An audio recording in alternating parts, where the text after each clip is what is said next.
Hello guys, আসসালামু আলাইকুম। আশা করি সবাই ভালো আছেন। আমি নতুন একটি ভিডিও নিয়ে এসেছি, আমার সাথে থাকুন, দেখতে থাকুন। আজকে 2টি ডিম আর বড় এক প্যাকেট নুডলস আমি রান্না করব। প্রথমে পানি গরম দিয়ে দিলাম, তারপরে নুডলসটা ঢেলে দিয়েছি সিদ্ধ দেওয়ার জন্য। নুডলসটা ঢেকেও রাখতে পারেন সুন্দরভাবে। যেমন নুডলসটি সিদ্ধ হয়ে গেছে, এবার ঢেলে দেব জালিতে। তারপরে প্যান দিয়ে দিয়েছি, পেঁয়াজ দিয়ে দিয়েছি প্যানের ভিতরে।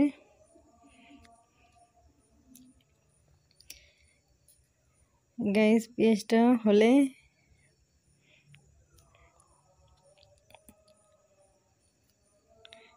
আমার পেঁয়াজটা ভাজা হয়ে গেছে। কাঁচামরিচ দিয়ে দিলাম, ক্যাপসিকাম তারপরে দিয়ে দিলাম, তারপরে গাজর দিয়ে দিলাম, লবণ,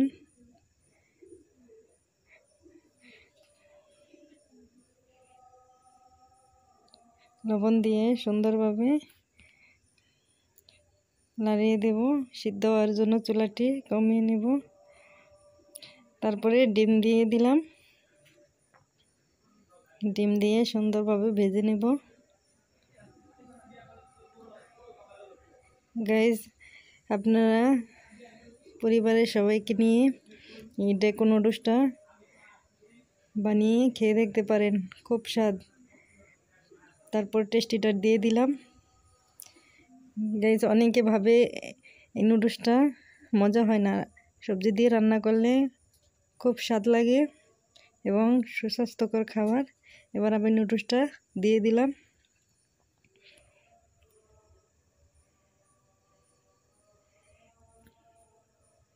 নুডলসটা একটু সরিয়ে দিলাম।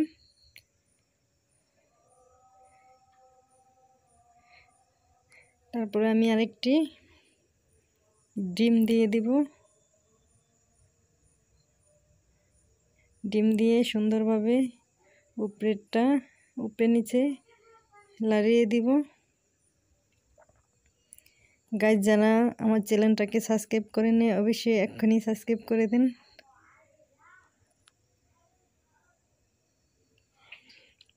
আর যারা চ্যানেলটা আমার ভিডিওটি দেখতেছেন অবশ্যই একটি লাইক দিয়ে দেন। একটু সস দিয়ে দিলাম। সসটা দিয়ে সুন্দর করে নাড়িয়ে পুরো নুডলসটা যেন নুডলসের ভিতরে সসটা যেন ভালোভাবে অ্যাডজাস্ট হয়, এমনভাবে নাড়িয়ে নিব। তারপরে ধনেপাতা দিয়ে দিলাম।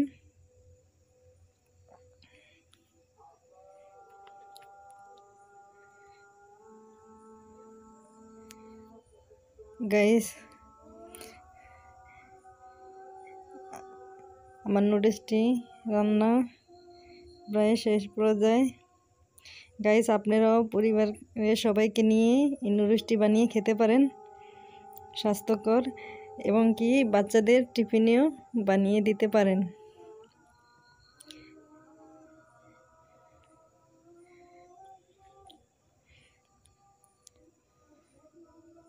এবার পরিবেশন করব। উপরে একটু ধনেপাতা, একটু শসা কুচানো দিয়ে দিলাম। শসায় চপড়িটা কেটে যেতে পারে। ভিডিওটা আজকের মতো এই পর্যন্ত। আল্লাহ হাফেজ।